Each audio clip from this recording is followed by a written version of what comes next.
Welcome to Ellis Mowers and More. On today's video, we've got another John Deere with another drive issue. This one's a 170. It's got the 5-speed transaxle in it.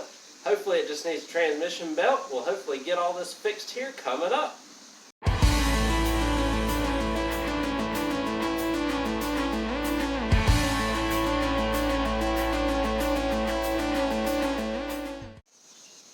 Quick story about this one. I was offered, or I was let known that this was going to go for pretty cheap at a yard sale a few weeks ago, maybe a few months ago now.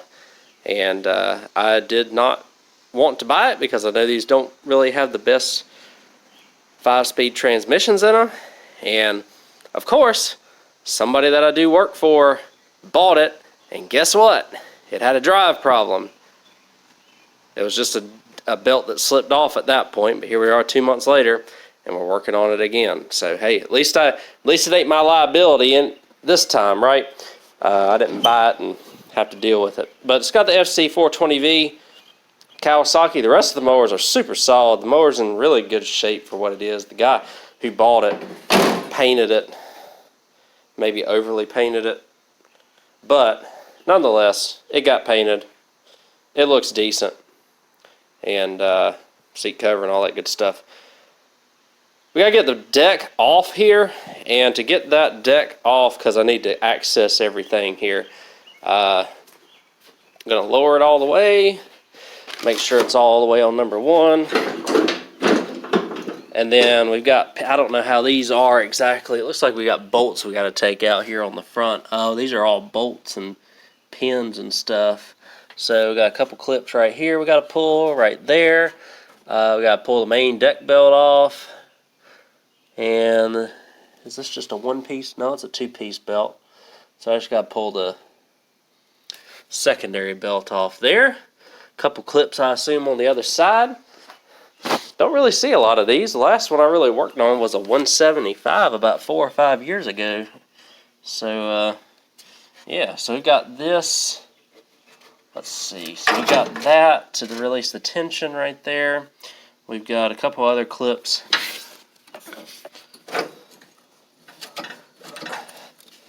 And we'll pull the deck belt off of the front pulley here. Might need 2 hands for this. These are super well built mowers for sure. But yeah, those clips, those bolts right there, and we should be able to slide this deck off of here after I do that. That way we can access everything underneath the drive and see if there's anything additional than just the drive belt that needs to be replaced.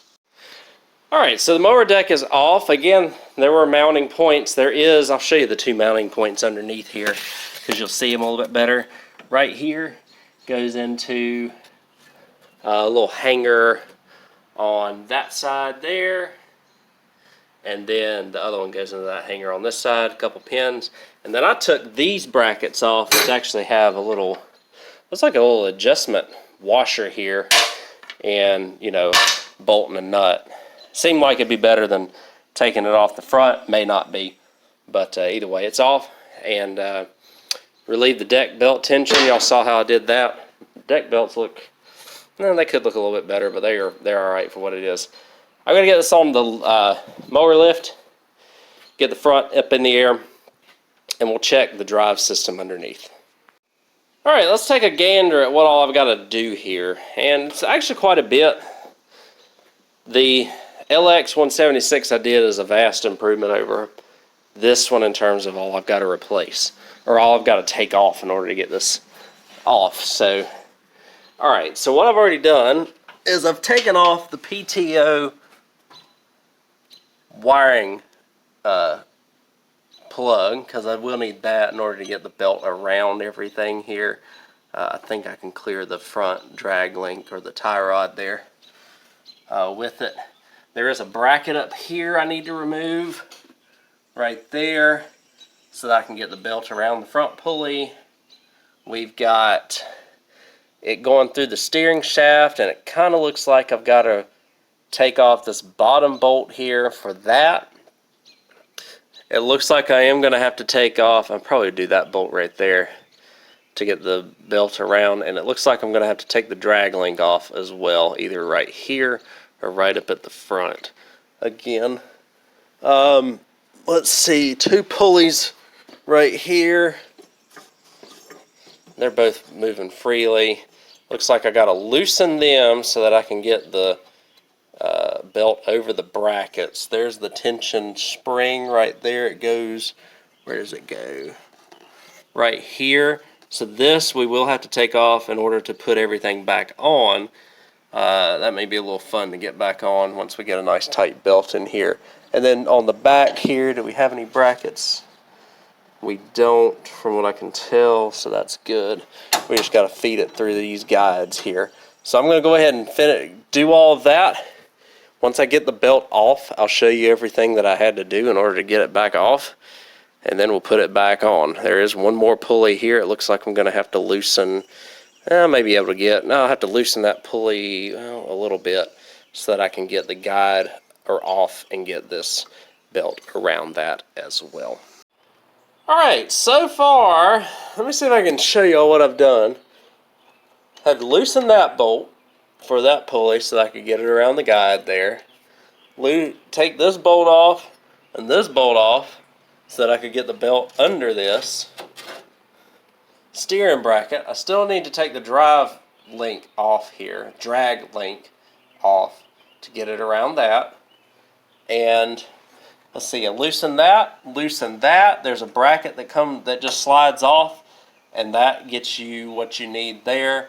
I've taken that bolt off. We've got to get this belt through, well, underneath here to get it across to this side so that I can get it off of this side. So I think I've got to take that bolt off and potentially that bolt off.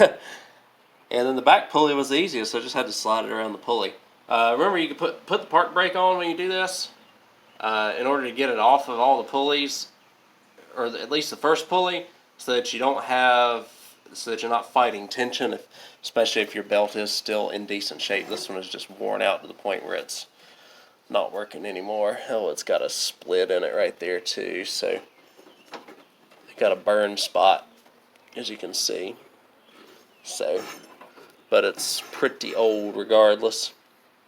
The transmission still is doing what it needs to, so it's good there.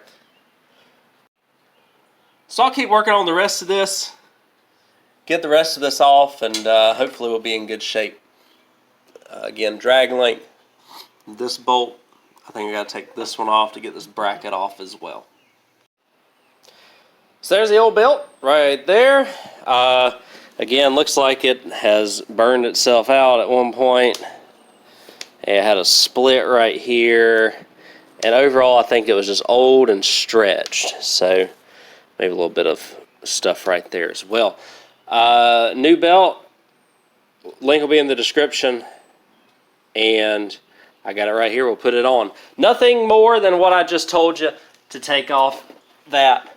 That bracket was able to bend down, and then that little piece right there, probably did not have to loosen that. I loosened it, and now I can't really. It's a carriage bolt, one of them sided bolts that fits into some grooves, and I think it's stripped, so I had to put some vice grips on it and tighten that back up. So you don't have to take that bolt off, you just have to take that end bolt off, and then you can just ride that belt and get it off of that. So let's put it back on. I'll do my best to show you the steps to do that. Alright, we're almost there. Remember, just put your belt, you got to go under, you got to keep this unscrewed, go underneath this, got to go underneath on the other side as well for each side so that you can get it around the front pulley here. And then you've got your second pulley that you just need to make sure your brackets and stuff are correct. You can tighten that back down once you get that taken care of. And then you take and put the belt underneath you put the right side of the belt underneath this bolt and underneath this bolt right here in the middle, or the nut, and get it on the other side of all the pulleys here. And then we have to get the left side underneath just this. So go ahead and put it on your rear pulley. After you get it on your front pulley, you have enough free play in order to do that. And then we're going to get these two on here next. Like I said, we may have to take this spring off right here. I am going to set the park brake, which is just pushing down both pedals and locking that in place. So I'm going to set that, get all the stuff already existing tightened back up, including this little guide here that I got to get the belt back in, and then I got to tighten it up. Somehow get some vice grips on the top and tighten it up from up there. And then put it on those two pulleys right there and put the bracket back on. And that should give us what we need in order to get this thing driving after we put the drag link back on as well, which is just a couple of 16 millimeters. Alright, we got it all back together. I just had to pull down on that bracket a little bit in order for that carriage bolt to set. And it did, so that was good. This is the final look here. So there's that bracket through these two pulleys. I just set the park brake and had enough tension to get this on. So hopefully that's enough tension to not make it move whenever it's not, park brake is set. It was just a tiny bit shorter. This is a 97 or 87.25 inch belt, which is the spec for John Deere. So, and again, the other one was stretched out and burned out, so this one should do what it needs to do. Across the front pulley there, around the front of the PTO clutch. Don't forget to plug back in your PTO clutch and put in your front bolts here. I'm going to get this drag link tightened down once I get it on the ground and can steer it and get a wrench on it better. On the back pulley back there, so I'm going to set it down. I'm going to tighten up the drag link, and hopefully this thing will drive forward and reverse here very shortly. Alright, all back together. Let me show you the deck process again real quick one more time. So again, you have these two mounts that I took off the front here. You got your little, almost like an adjustment washer right there that goes in there. Put those back on 1/2 inch. You've got your mount right there, right there. You've got your little hook adjuster side to side right there that goes in. That also kind of helps keep the deck up and down. Your tension spring right here for the upper deck belt. And then the other side has the same side mount, but the inside mount is a little bit different. And it goes outward instead of inward, kind of there toward the center of your screen, I think. Right there, right in the middle of your screen, and then the other mount's right there at the very top. Put those back on. It's not terribly difficult, but it's a little bit more difficult than some that I've had to do. Pretty typical of older model machines, though. We'll get this thing out. We'll drive this thing out of here. Unfortunately, the drive pulley is a little bit, the transmission has got a little bit of play on it, which is not very surprising considering the age of the mower and how these transmissions engage is it's a lot of wear and stress on that pulley. But everything seems to be moving around just fine underneath there. Just needs to do what it needs to, and it's doing what it needs to.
I've driven around a little bit. There's no wear on the belt, which is good.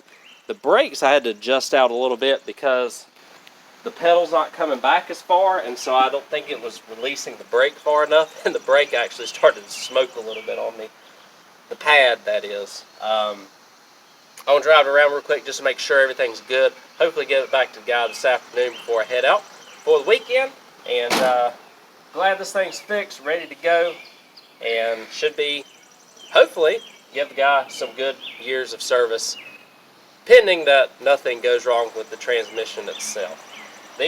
I'm not going to say that these are weak transmissions in this, because a lot of these machines have a lot of hours on them, and it's just a matter of, it just wears out. But definitely would have a hydro over a gear drive if I had one of these. The 175 that I had was a nice smooth machine, and other similar John Deere's, the hydro just seems to just go and go and go as long as you keep fluid in it. These seem to eventually crap out.